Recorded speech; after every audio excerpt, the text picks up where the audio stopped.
We're looking here at the difference between the German verbs kriegen, bekommen, and erhalten.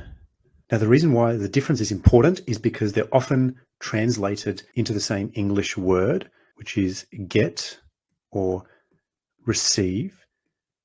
Now, notice that this is the German word for get, which is passive. Something's coming to you. You're not going out and getting it. If that were the case, then you would use the German word holen, which is the more active word for get.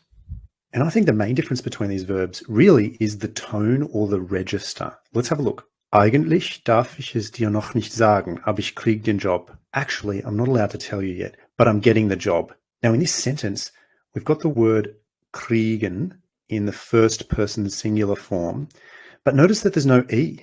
And even that is an indication of how colloquial this verb is. It's not used in formal situations. It's a very colloquial word for get, and it's often used when you're speaking to somebody, friend or a colleague, in an informal situation. What about the next sentence? Es wird sich bald entscheiden, ob ich den neuen Job bekomme oder nicht. It will soon be decided whether I get the new job or not. Now, in this scenario, the first half of the sentence makes it clear that it's a slightly more formal situation, and that's because the word for decide is used in a passive way. There's nobody in control of that verb. And so once again, we've got the first person singular form of the word for get, bekomme, this time with an E. The E hasn't been dropped off like it is sometimes in very colloquial conversation. And notice how formal the last sentence is. Bei Vertragsabschluss erhalten Sie ein Gesprächsguthaben in Höhe von 60. Upon or on conclusion of the contract, you will receive a call credit or talk credit in the amount of 60.